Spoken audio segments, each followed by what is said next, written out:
आरुषि घर में दौड़ती हुई घुसी। स्कूल बैग एक तरफ पटक कर वह सुशीला से लिपट गई। दादी बुआ, आज मुझे मम्मी मिली थी। दादी बुआ।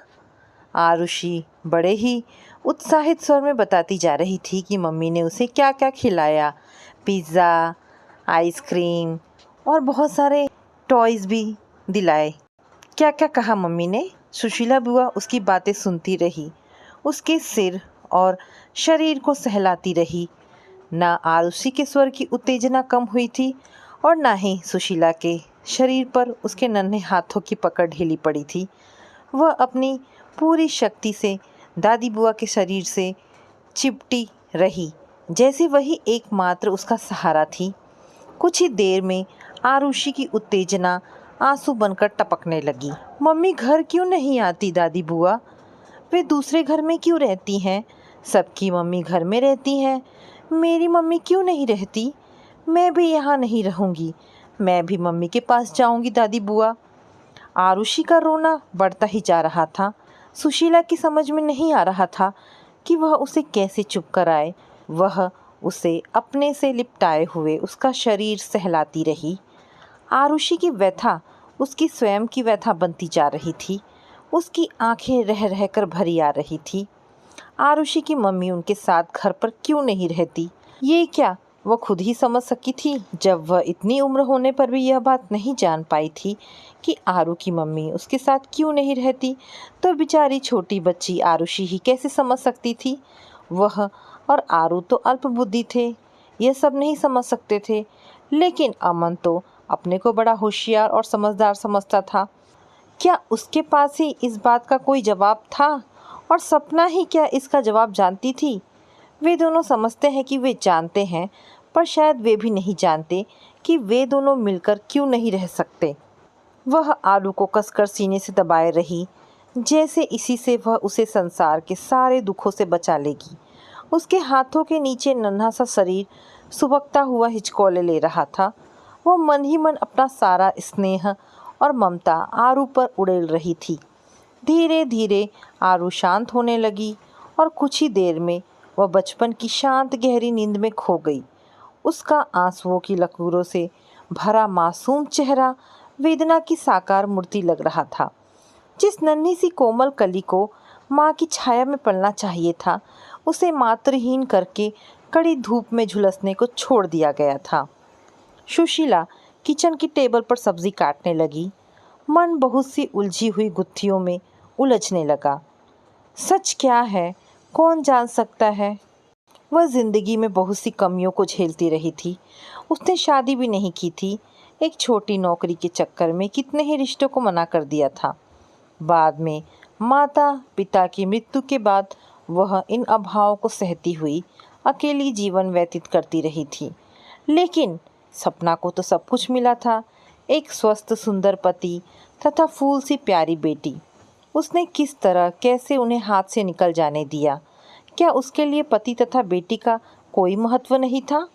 कुछ तो होगा बहुत ही बड़ा, बहुत ही महत्वपूर्ण, जो इन अभावों की पूर्ति कर सका होगा। सुशीला तो अपने पति विहीन तथा संतानहीन जीवन को एक यातना समझकर जी रही थी, लेकिन सपना के लिए इन दोनों को होना ही शायद यातना बन गया था। तभी वह अपने खून और दिल के टुकड़े को छोड़कर जा सकी थी। दूसरे दिन की तरह आज भी सुशीला इस सवालों को टटोलती रही, पर कोई जवाब न पा सकी। अमन आ गया था। आरू कहाँ है बुआ? दिखाई नहीं दे रही। क्या बाहर खेलने गई है? सो रही है इस समय? तबीयत तो ठीक है? अमन चिंता से भर उठा। तबीयत तो ठीक है, पर उसका मन ठीक नहीं है। बुआ की बात सुनकर अमन सवालिया नज़रों से देखता रहा। आज उसे उसकी मम्मी सपना मिली थी। क्या सपना यहाँ आई थी? नहीं, वह स्कूल के बाद उसे मिली थी। आरू लौटी तो बेहद उल्लसित थी। घर आकर मम्मी को याद करती रोते रोते सो गई। ये कैसी बेवकूफ़ी है सपना की? आरू से मिलकर उसे इस तरह रुला देने का क्या मतलब है? ये तय हो चुका है कि बिना मेरी इजाज़त के वह आरू से मिलने की कोशिश नहीं करेगी। उसने ऐसा क्यों किया? गुस्से के मारे अमन की कनपटी की नसें फड़क रही थी। सुशीला चुप बैठी सब्जी काटती रही। वह क्या जवाब दे इन सवालों का? या तो वह पागल है या ये लोग अमन और सपना जो कुदरत के सत्य को झुठलाकर कोई दूसरा ही सत्य स्थापित करने का प्रयास कर रहे हैं। माँ अपनी कोख से जन्मी बच्ची से बिना इजाज़त के नहीं मिल सकती। ये कैसा और कहाँ का नियम है? क्या खून के रिश्तों को कानून के दायरे से घेरा जा सकता है? अमन दंदनाता हुआ बाहर जाने लगा। बुआ जी ने रोका। अमन कहाँ जा रहा है? चाय तो पी ले, सुबह का भूखा प्यासा है। नहीं बुआ, भूख नहीं है, ज़रा काम से जा रहा हूँ। मुझे पता है तू कहाँ जा रहा है। गुस्से से भर के मत जा अमन। सब रिश्ते तोड़ देने के बाद तुझे गुस्सा करने का अधिकार भी कहाँ रह गया है? नहीं बुआ, अब चुप रहने से काम नहीं चलेगा। वह एक दो बार पहले भी ऐसा कर चुकी है। खुशी से रह रही आरू से मिलकर वह उसे कितने दिनों के लिए दुखी कर जाती है। आरू अपनी ज़िंदगी से दूर जाकर अलग हो जाती है। आरू के दिमाग पर इसका कितना गहरा और स्थायी असर पड़ सकता है, मैं ऐसा नहीं होने दे सकता। सुशीला बड़ी अनमनी सी हो उठी। तुम लोग बहुत ही पढ़े लिखे हो और होशियार हो, पर मैं इतना ज़रूर कह सकती हूँ कि आरू की ज़िंदगी आज नहीं, तुम सपना दोनों मिलकर बहुत पहले ही खराब कर चुके हो। जिस पौधे को कुशल माली की देख रेख में प्रयत्नपूर्वक सुरक्षित रखकर पाला जाना चाहिए था, उसे तुम तो झंझावत में अकेला छोड़ चुके हो। माँ से मिलने पर कुछ नया घटित नहीं होता, केवल उसके अंदर दबा ढका विद्रोह ही उभरता है। बच्चा चाहे कुछ और ना समझे, पर माँ से गहरे लगाव की बात उसे समझनी नहीं पड़ती। इस बेचारी की तो मम्मी है, ये कैसे भूल सकती है? तेरी माँ तो तुझे 9-10 साल का छोड़कर इस दुनिया से चली गई थी। क्या तुझे कभी उसकी याद नहीं आई? अमन थोड़े समय के लिए शर्मिंदा सा हो उठा। नहीं बुआ, ये ठीक नहीं है। आरू सपना से मिलेगी तो उसकी कमी और भी ज़्यादा महसूस करेगी, उसे भूल नहीं सकेगी। जो मिल नहीं सकता उसे भूल जाना ही अच्छा है। सुशीला चुप हो गई। बहस करना बेकार था।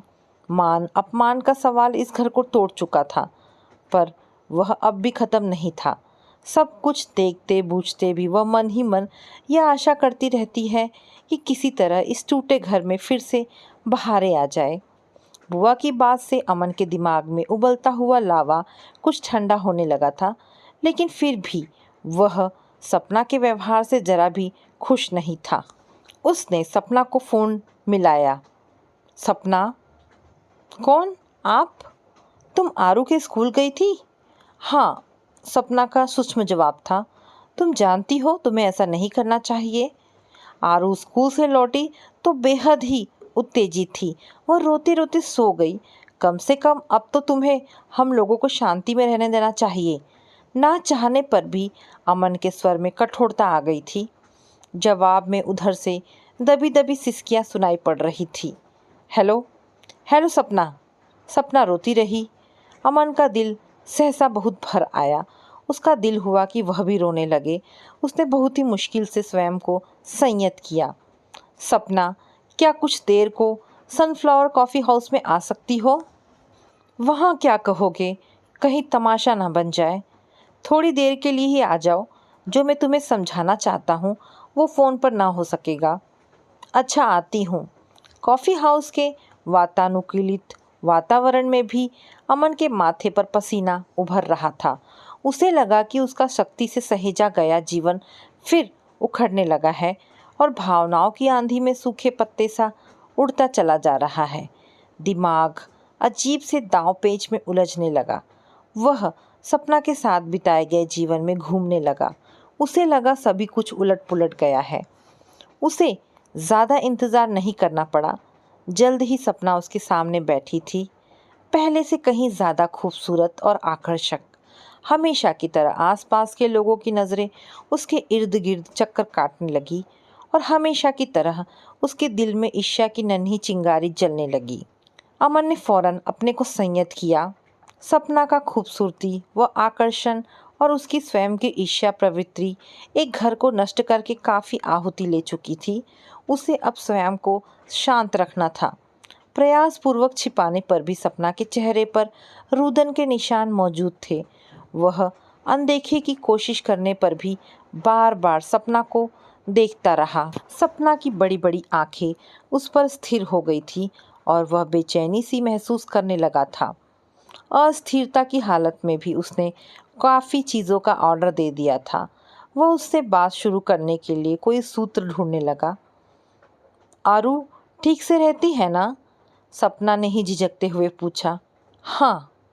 ज़्यादा याद तो नहीं करती मुझे? सपना का स्वर भीगने लगा था। तुमसे मिलने से पहले तो नहीं करती। सपना को देखकर उसे लगा कि अब वह रो देगी।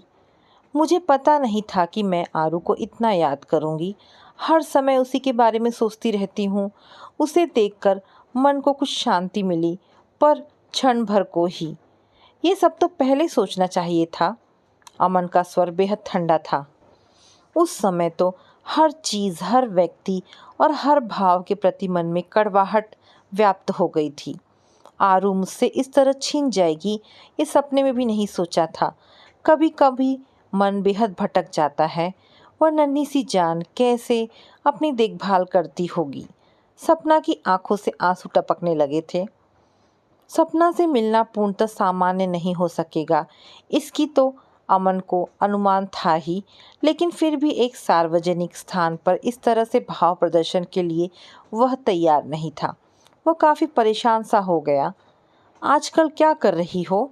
वह आरू की बात छोड़कर व्यक्तिगत धरातल पर उतर आया। दिल्ली की एक कंपनी में प्रोडक्ट मैनेजर हूँ। सैलरी तो खूब मिलती होगी। बड़ी कंपनी है, अच्छा देते हैं। फिर भी मेरी रुचि अच्छी सैलरी में नहीं, काम में है। मुझ अकेली को कितना चाहिए? काम अच्छा है, नए नए चेहरे, काफ़ी लोगों से मुलाकात, मन की भटकन से बची रहती हूँ। दोबारा शादी करने की तो सोची होगी। एक बार का एक्सपीरियंस क्या काफ़ी नहीं? स्वर में छिपा व्यंग था। फिर भी कभी तो सोचा होगा। तुम अभी जवान हो, खूबसूरत भी हो। कुछ समय बाद यह स्थिति नहीं रहेगी। जवान दिखने पर भी इस तरह के अनुभव स्त्री को मन से बूढ़ी बना देते हैं। फिर जो कभी न सोचा था वह हो गया। अब सोच कर ही क्या कर पाऊंगी? काम भी ऐसा है, लोग तुम्हारी ओर आकर्षित तो होते होंगे। अमन अपनी बात पर अड़ा रहा। न चाहने पर भी ईर्ष्या की हल्की चिंगारी हवा पाने लगी। सपना निराशा भरी सी हंसी हंसती। मेरा तुम्हारा चोर पुलिस वाला रिश्ता तो खत्म हो चुका है, फिर छिपा कर भी क्या करना है? मैं स्वयं किसी की तरफ आकर्षित नहीं हूँ, पर मेरे चारों ओर घूमने वालों की कमी नहीं है। जैसा कि तुमने कहा, मैं अभी खूबसूरत भी हूँ, जवान भी। तो इसके लिए तुम क्या करती हो? कुछ नहीं, मैं उन्हें घूमने देती हूँ। तब तो तुम्हें शादी के लिए ऑफर भी आते होंगे। हाँ, कई। सपना नैपकिन को खोल लपेट रही थी। फिर शादी क्यों नहीं की? चिंगारी को फिर हवा मिली। कहा ना, एक्सपीरियंस कड़वा है। शादी ब्याह में आस्था नहीं रही। तुम्हारा बॉस कैसा है? अच्छा है, वह भी मुझसे शादी के लिए निवेदन कर चुका है। मान लेती, बड़ा बिजनेस है, रुपए पैसे की भरमार रहेगी। उनके आपसी अनेक मतभेदों में एक कारण सपना का बेहद खर्चीला स्वभाव भी था। ख्याल बुरा नहीं, वह 56 वर्ष का है, विधुर, और बाल भी नहीं है उसके सिर पर। एक बेटा और एक बेटी हैं। फिर उसके बच्चों को यह विचार पसंद नहीं। सोचते हैं कि मैं उनके पापा के दौलत की ताक में हूँ। वे लोग इस विचार से काफ़ी परेशान रहते हैं। तुम क्या सोचती हो? कुछ सोचती नहीं, सिर्फ हंसती हूँ। अच्छा, अपनी बताओ, क्या कर रहे हो आजकल? बस वही नौकरी, शादी। अभी तक तो चल रहा है, नहीं चलेगा तो मजबूरी है। आरू के बारे में सोच के भी डर लगता है। अगर सौतेली माँ ने आरू को पसंद ना किया तो वह बेचारी मासूम तो मारी जाएगी। मैं तो दिन भर ऑफिस में रहता हूँ, उसे देख नहीं पाता। अभी तो बुआ उसकी देख रेख करती हैं। पता नहीं बाद में बुआ भी उसके साथ रहना पसंद करे या ना करे। अमन, तुम ऐसा नहीं कर सकते कि आरू को मुझे दे दो। तुम शादी कर लो, इससे सभी सुखी होंगे। सपना का स्वर काफ़ी उत्साहित हो आया था। आरू को तुम्हें दे दूँ? कभी नहीं, हरगिज़ नहीं।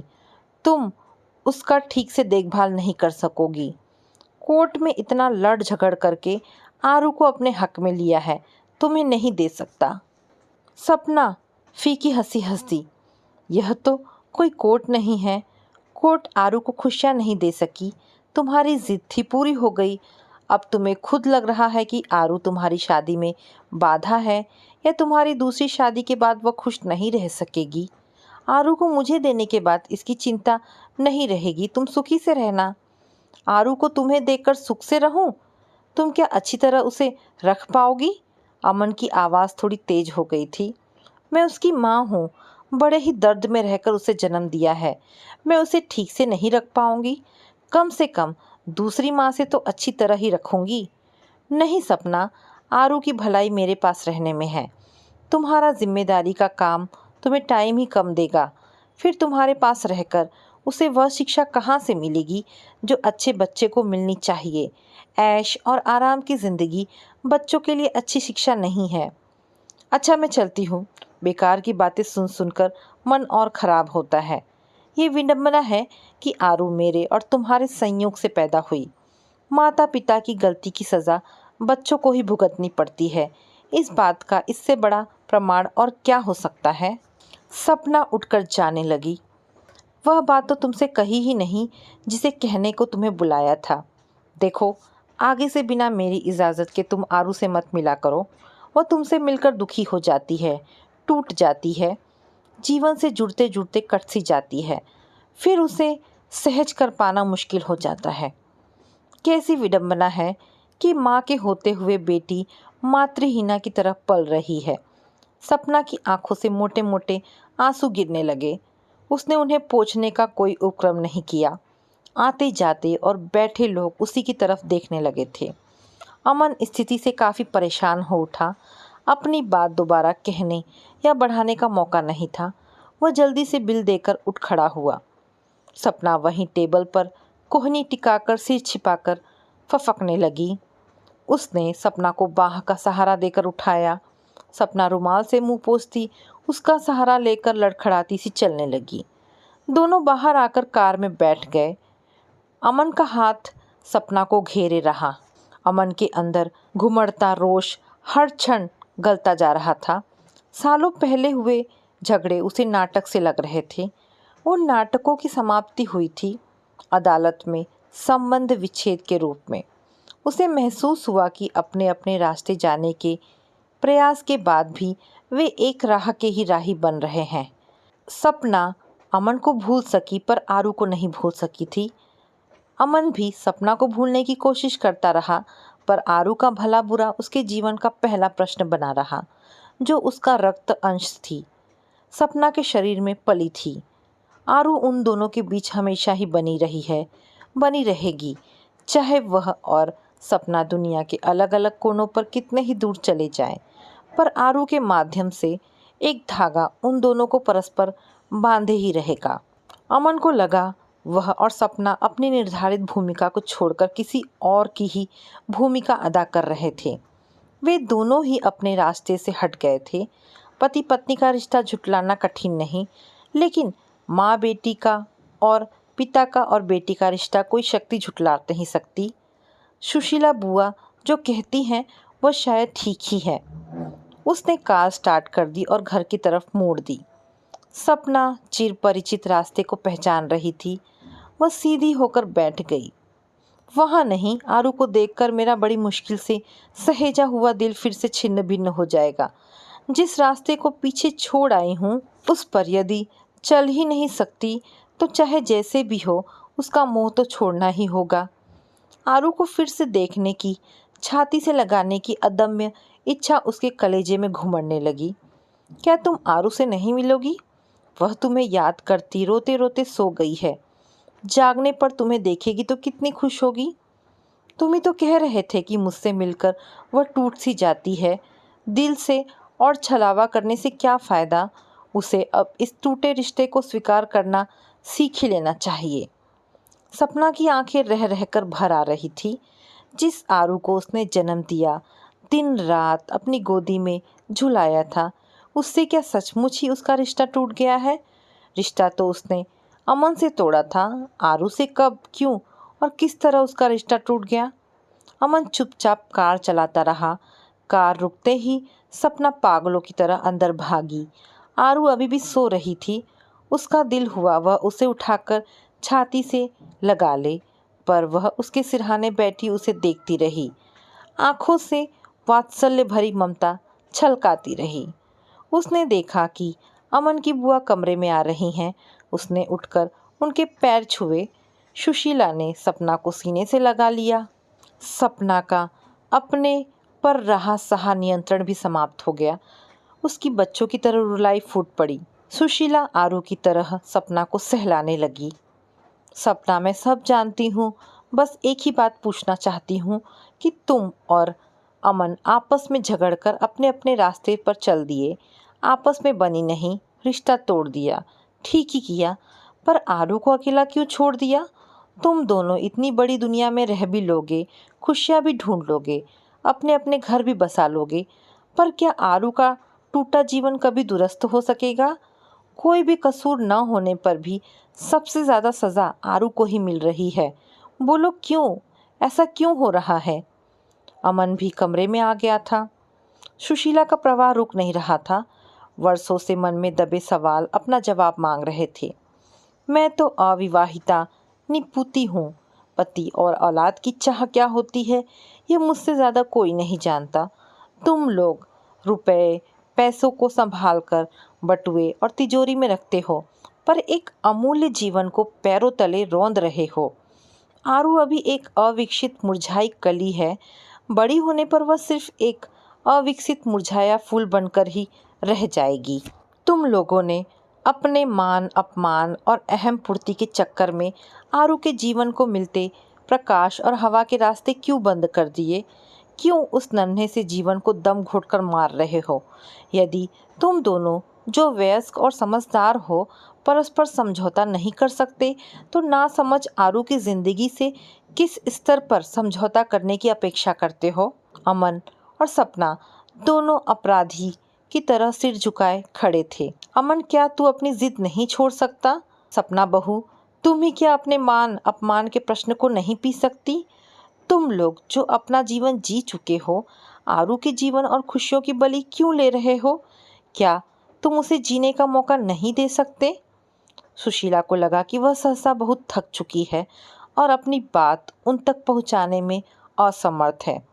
उन्होंने आखिरी कोशिश की, और बहू, क्या तुम लोग फिर से एक साथ नया जीवन नहीं शुरू कर सकते? पुरानी गलतियों को भूलकर एक नए तरीके से अपने लिए न सही, आरू के लिए यह क्या टूटा घर फिर से ठीक नहीं बनाया जा सकता? ऐसा घर जहां आरू खुश रह सके और पूरा जीवन जी सके। सुशीला धीरे धीरे कमरे से बाहर चली गई। अमन और सपना सोती हुई आरू को देख रहे थे।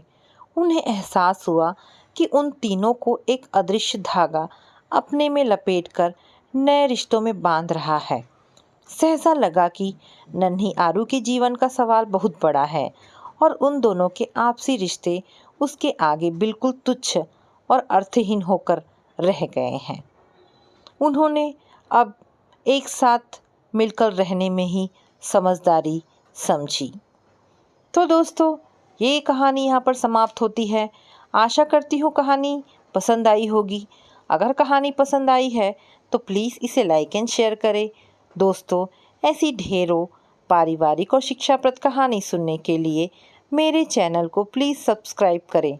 धन्यवाद दोस्तों।